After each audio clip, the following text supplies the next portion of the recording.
Fala galera do Empreendocast, tudo bem? Hoje com mais um podcast aqui da casa. Estou com o convidado Marcelo Maroldi, empresário, dono do Maroldi Contabilidade, mais conhecido também como pai do Tarcísio, né? Por muitos. Pai do Tarcísio. Bem-vindo de novo, Marcelo. Obrigado. E o tema de hoje do podcast vai ser negócios digitais. Como que está sendo essa transição das empresas durante a pandemia, o início da pandemia e hoje? Como que a empresa migra do tradicional para o digital? Vamos lá. Olá, pessoal. Durante a pandemia, durante o curso da pandemia e agora, não sei se a gente pode falar fim da pandemia, mas agora já depois de 2 anos passados de pandemia, eu venho falado com os empresários, tanto os que são nossos clientes quanto os que não são, né? Que eu visito os negócios locais e tudo mais. E tenho perguntado, como está a tua empresa agora? Como estava antes, né? O que você sentiu da pandemia? Alguns estão se preparando para o digital, estão fazendo pelo menos uma divulgação nas redes, estão tentando criar um site de vendas, algo do tipo. Então, andaram, entenderam que a pandemia acelerou esse processo. Outros, que é a parte que mais me preocupa, estão com a visão, me falam assim, tá voltando ao normal. E isso me preocupa um pouco porque a gente não vai voltar para o normal. O normal já foi. O normal de antes a gente já não vai ter mais. Inclusive até ontem eu li uma notícia sobre o RG único. Vai unificar os cadastros e o documento físico vai deixar de existir. Então o digital realmente, ou não tem como você estar fora dele. Então a gente, na minha visão, minha concepção, a gente não vai voltar para o normal de antes. Essa transição, ela deve ser feita. Então, a visão hoje do empresário é se adequar o quanto antes, né? Sim. Eu não digo nem talvez alguns estejam atrasados, não sei. Mas assim, o time é esse. Você não pode perder esse time agora. Sim.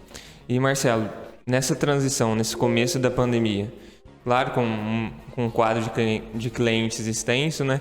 Teve algum caso que chegou até você que o cliente falou, Marcelo, começou a pandemia, o que eu faço com o meu faturamento? Abro, não abro? Vou emitir notas? Mesmo parado, não vou emitir? Chegou algum caso assim? Sim. Tivemos, né? Acho que todos os nossos clientes até então eram locais, né? Tanto na cidade de Palmeiras, que a gente atua, quanto nas cidades vizinhas. Mas todo mundo atendendo local. E aí ficou, né? Veio essa questão do fecha o comércio, abre o comércio, horário reduzido, não pode atender para dentro, só na porta. Aí o pessoal começou a entender que o delivery iria funcionar, iria resolver. Ô Maroldi, o que a gente faz? Olha, não tem outro caminho para você vender, o delivery teve que funcionar. E aí o pessoal começou a perceber que a única forma de divulgar isso era nas redes. Inclusive a gente teve vários clientes que começou a vender via correio. Sim. Então já saiu um pouco do local. E aí na retomada agora alguns estão perdendo um pouco isso que se criou e voltando e outros estão exponenciando isso. Então aí fica, né? Sempre fica aquela questão. Como vai ser o faturamento? O faturamento obviamente caiu, né? Teve os auxílios que o governo liberou para equilibrar isso tudo e tal. Mas a grande sacada é que o pessoal primeiro começou a entender como delivery. Né? O delivery funciona. E aí começaram a perceber que eu não preciso fazer o delivery só local. E aí começou a se entender o que é um negócio digital. Assim, casos de empresas que foram surgindo até profissões, né? Durante esse período. Teria alguma que você poderia citar, assim, que foi mais procurada, que o pessoal procurou mais no escritório, alguma profissão, assim, do futuro que acabou sendo adiantado, né? Acabou sendo do presente. Sim. A gente teve algumas procuras aqui de empresas, assim, que até então é novidade, assim, para a nossa cidade local, né? Algumas pessoas nunca ouviram falar nesses termos, que são os afiliados, os produtores de conteúdo, né, infoprodutores, e os dropshipping. Então, eu acredito que até algumas, né, algumas empresas de contabilidade local não têm essa familiaridade com esses nomes, né?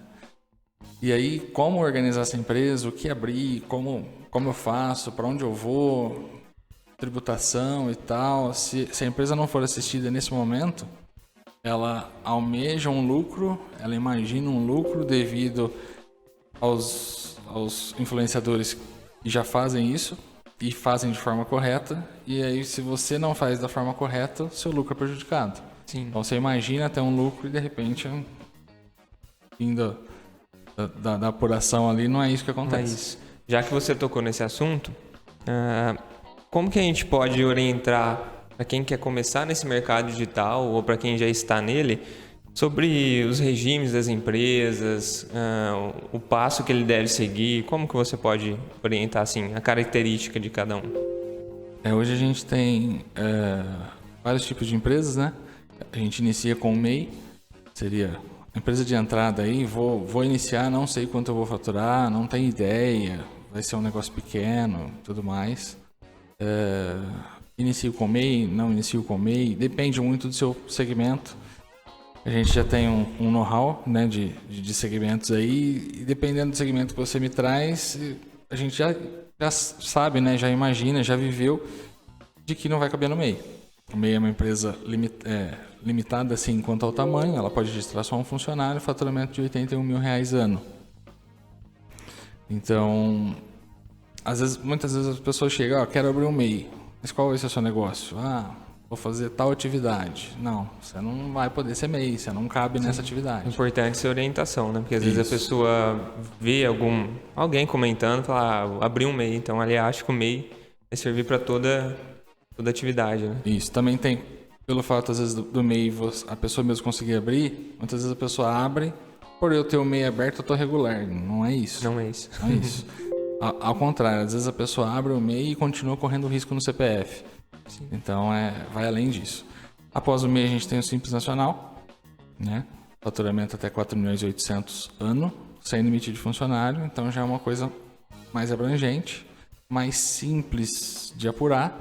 Porém, em alguns casos, como os infoprodutores, por exemplo, dropshipping e tudo mais, se você for simples, dependendo do seu faturamento, mas são atividades que escalam fácil, por estar 100% no digital, você vai ter uma carga tributária muito alta. Após isso, a gente tem o lucro presumido, que, ao meu ver, nessas profissões é mais interessante. Claro que depende de caso a caso, tá? Mas, então, a gente, o ideal é fazer um estudo de caso, entender o mercado que você vai atuar, como você vai trabalhar, mas, via de regra, o lucro presumido seria o mais indicado para essa atividade. Faturamento limitado a 78 milhões ano. Então já é bem mais abrangente. E após isso, o lucro real. Aí, lucro real, tratativa completamente diferente, né? É um outro tipo de controle, uma outra abrangência fiscal. O lucro real, só para o pessoal entender, o lucro real seria assim, o máximo dos regimes, né? E seria interessante para o abatimento de impostos, né? Teria que ter um cenário um pouco diferente, né? Isso, na verdade depende quanto de custo você tem, qual a sua margem de lucro, né? Obviamente no lucro real você vai pagar sobre o lucro que você realmente teve, né? Tem algumas particularidades, mas em resumo é isso. Então, se a sua margem de lucro é alta, logo o lucro real não é tão vantajoso. Mas, de novo, pessoal, tem que ser feito um estudo tributário para poder falar com certeza, com clareza. Tem um certo acompanhamento, né? Sim. Certo. Então, planejamento tributário, muita gente não faz, né? Vai pela facilidade de apuração, mas é muito importante. Inclusive, tem empresas que procuram a gente para o planejamento, depois acabam indo como cliente. No cenário que alguém esteja vendo o YouTube ou escutando o podcast, eu quero começar, mas eu não quero dar um passo grande para ir para um simples, então pode começar pelo MEI, fazendo testes, né? Testando o seu negócio até que ele tenha clareza da onde ele quer ir, né? Sim, depende da atividade. Né? Algumas atividades não são permitidas no MEI. Mas sim, eu vou iniciar uma loja de roupa, por exemplo, uma lanchonete, algo nesse sentido, uma atividade permitida pelo MEI. e não tem ideia de como fazer, nunca empreendi, é a minha primeira, né, vez como empreendedor, inicia como MEI. Aí nesse caso, o MEI ele nasceu para isso. Só que você vai poder faturar uma média de R$ 6.750 por mês. Então é um faturamento pequeno. Assim, olhando no digital, né? Às vezes um lançamento ele já estoura o faturamento anual, né? Sim, principalmente se a gente for falar de produtos digitais, né? Se você for lançar um produto digital, a escala é muito grande. Então, em tese, o MEI não abrange, entendeu? Porque também se você abrir o MEI e estourar por faturamento do MEI, a multa não vai valer a pena, entendeu? É melhor você abrir no simples, ter esse custo de imposto, tratar ele como um investimento, né? Repassar, fazer o cálculo correto, repassar isso no seu produto. Muita gente não faz isso hoje. Repasse o seu custo correto pro seu cliente, né? Pro seu público. Quando você pega seu custo e fatia isso pro bolo de vendas, muitas vezes vai dar uma fatia muito pequena. E você consegue repassar isso. E você fica de forma legal. Perfeito. E diante desse cenário, Marcelo, houve uma certa competição, né? Vamos dizer assim, né?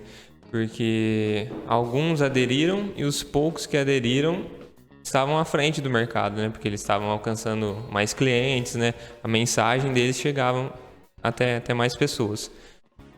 E percebi assim uma mudança. Antes as empresas tradicionais levavam assim um caminho meio que minha empresa é assim, eu presto esse serviço, se a pessoa gostar, ela fica, ela vai aderir, né? E qual foi o pensamento? Até no meu negócio que eu vi, muitas empresas pensando na empresa. Só que chegou ao ponto que eu parei e pensei da seguinte maneira: eu não sou a melhor lanchonete, eu não sou a melhor hamburgueria, mas eu tenho que ter os melhores clientes, né? Então, esse é o pensamento que você vê que vai daqui para frente vai continuar? Sempre o foco no cliente? Sim, na verdade, hoje, ao meu ver, quem foca no cliente se destaca. Porque muita gente você falou do foco na empresa. E de certa forma, a pessoa pensa na empresa dela, mas o ego do empresário está à frente da empresa. Então é empresário, empresa e cliente. E ao contrário, quem te move é o cliente.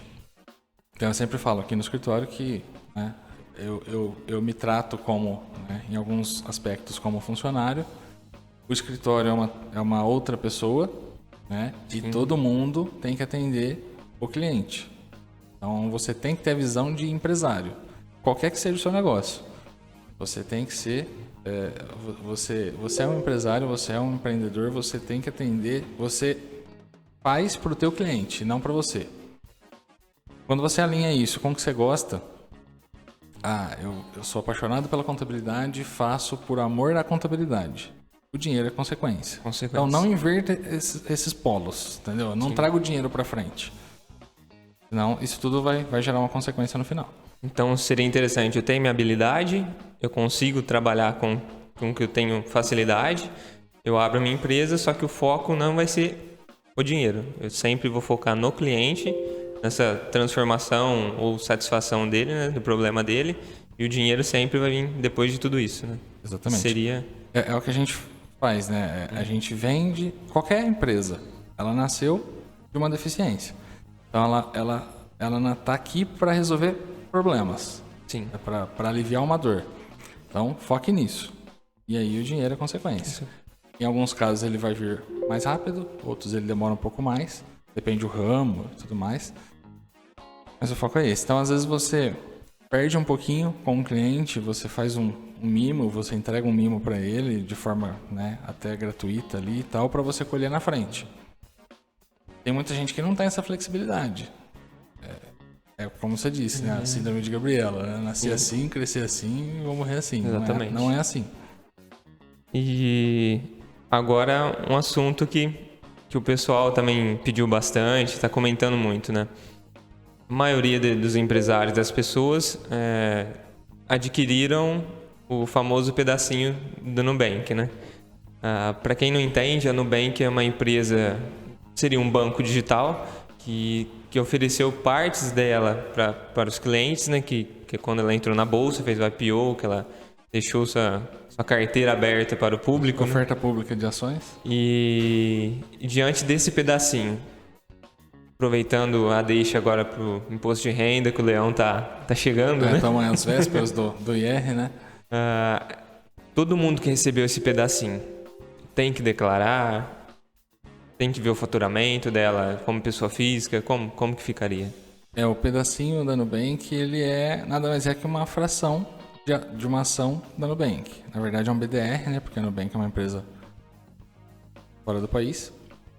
Então, a regra é, se você operou no mercado de ações comprando 1 ou 1 milhão de ações, você está obrigado a declarar. Independente. Então, quem optou por né, receber esse pedacinho da Nubank, recebeu o ano passado com lockup.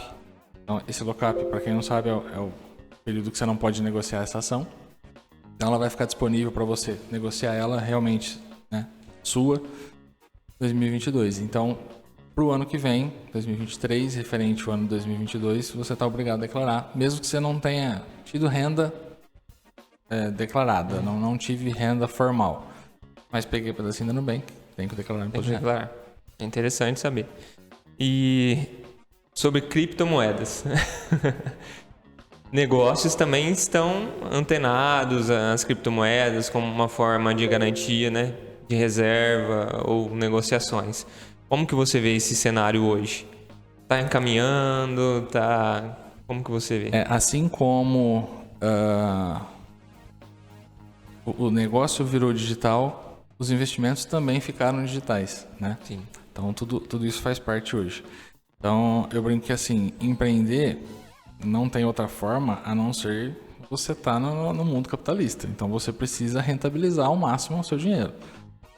Então eu empreendi, faturei, tive lucro. Esse lucro eu preciso trabalhar ele de novo, entendeu? Eu preciso fazer ele render. A maioria do pessoal, claro que depende de cada situação. Hoje aqui a minha maior parte eu reservo na renda fixa, né? Porque devido à minha estrutura ser um pouco maior, eu preciso de uma disponibilidade imediata. Mas não deixo de estar exposto a investimento em ações, fundo imobiliário e criptomoeda. E hoje, com o digital, né, com essa nova economia que a gente vive, é muito fácil você investir nisso. Então, antes era muito difícil, por exemplo, o pessoal na época do Bitcoin, né? Hoje se fala, eu quero comprar um Bitcoin lá atrás, o valor da pizza e tal. Em 2011, 2008. Isso. Lá atrás não era fácil comprar como é hoje. Sim. Então, só que também a gente não tinha infinidade de moedas que a gente tem hoje. Você entendeu? Hoje está tudo mais acessível. Então, ao meu ver, você precisa estar nesse mercado. Você precisa estar exposto, entender, porque uma hora, de repente, você vai pagar em cripto e não está, né, nem percebendo, como aconteceu com o Pix. Então, hoje está muito fácil você investir em ações, fundos, cripto. E eu acho que o empresário ele precisa estar um pouco exposto a isso também, né? Entender, claro que de forma consciente, tá, pessoal? Cripto é um ramo de exposição ao risco, né? Você tem que ter um cuidado aí, né? Um controle dos investimentos. É uma parte de muito risco, assim como também é de muito ganho, né? Então, reserve uma parte do seu patrimônio que, entre aspas, não vai te fazer falta, né? Comece com pouco. Sinta o mercado primeiro. Não vá se arriscar e fazer loucura. Vai vendendo casa, carro. Não vale a pena. Como tudo na vida, tem seu benefício e malefício, né? Sim, sim. Então, criptomoedas seria um passinho a mais ali para quem está começando o negócio, né? Sim. Dá para já iniciar, mas... a gente não pode recomendar nada de investimentos, mas vá com calma, uma parcela pequena ali. Então hoje, do que eu invisto uma parte pequena do meu patrimônio, porque a minha parte maior eu preciso estar na renda fixa. Mas dessa parte pequena, ainda assim, a cripto, o investimento, a parcela de cripto é menor que 10%. Então, ou seja, estou exposto, mas com pouco risco. Um pouco risco, entendeu? Tá medindo o risco, né? se acaso, na pior das hipóteses, zerar, não quebrei. Entendeu? Não quebrou, exatamente. E Marcelo, assim, para finalizar o podcast, eu queria que você orientasse o pessoal, quem está querendo abrir empresa, quem já tem empresa, qual seria esse passo a passo, desde a escolha do regime, esse acompanhamento por um escritório, pela contabilidade, qual que é o passo a passo que a pessoa pode estar fazendo? Eu acho que hoje as pessoas às vezes pulam um pouquinho isso, né? Mas eu acho que é muito importante você fazer primeiro, antes de qualquer coisa, um estudo de caso, um plano de negócio, né? O que eu vou fazer, quem eu vou atender, qual é a dor que eu vou sanar, valor que eu vou cobrar, rendimento, retorno que isso vai me trazer. Inicia com um plano de negócio. O plano de negócio está claro, o negócio é viável, efetuou aí as pesquisas de mercado, dá para iniciar, para entrar nisso? Vamos se regularizar. Muitas vezes a pessoa começa na pessoa física, eu vou iniciar, vou pedir uma maquininha de cartão na minha pessoa física, vou passar o meu Pix pessoal. E ao passo, por exemplo, se você puder ser um MEI até R$ 6.750, se você está amparado pelo MEI na menor tributação possível, se você deixa de fazer isso e vai para o CPF sua tributação começa em 7,5%. E com um valor de 6.750, você estaria pagando 27,5%. É muita coisa. Então imagina se a Receita te cobra isso depois de 5 anos. Então seria 27,5% do seu faturamento, vezes 12, vezes 5, mais multa e juros que pode chegar até 75%. Pessoal, salgado. Inviabiliza o teu negócio, entendeu? Salgado. É salgado. Então se regularize, procure uma orientação contábil. Em alguns casos você vai precisar de uma orientação jurídica, casos pontuais aí. Mas faça o seu plano de negócio, se regularize. Nessa regularização, procure um profissional que seja assim, claro que capacitado, boa parte do pessoal mas que entenda o teu negócio. Se você é um negócio digital, procure alguém que esteja pelo menos vivenciando esse meio digital, né? Porque senão, dependendo da situação, a contabilidade te trava. A contabilidade vai travar a sua empresa.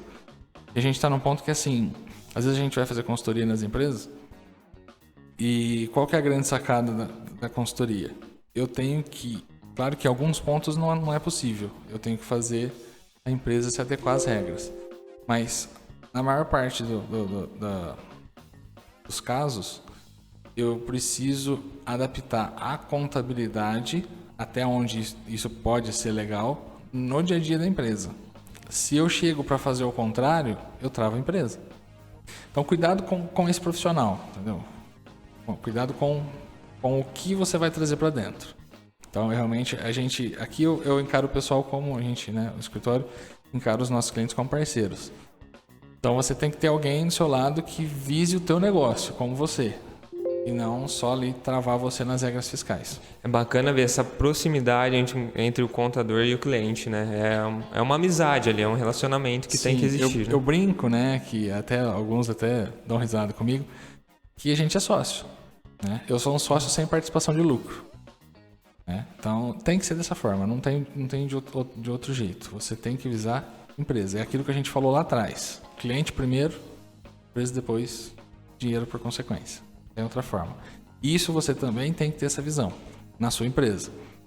Então, planejamento, plano de negócio, sua regularização, faça essa organização do que você vai atender, como você vai, né, ver. E, de qualquer forma, você tem que entender que o seu negócio vai para o digital. Então, como você vai atender no digital? O que você pode fazer diferente do teu concorrente? Qual é o seu diferencial? Eu tenho qualidade. Qualidade hoje não é diferencial. É commodity. Então você tem que sempre entregar algo a mais.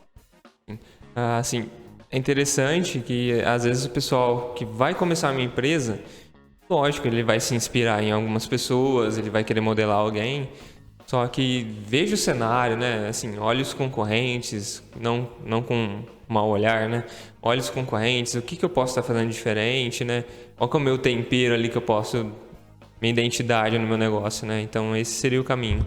Isso. Então assim, a questão do olhe seu concorrente é um ponto muito legal. Olhe seu concorrente, não perca ele de vista, mas não fique olhando só para ele. Você tem o teu negócio, você tem a tua estratégia, a tua essência.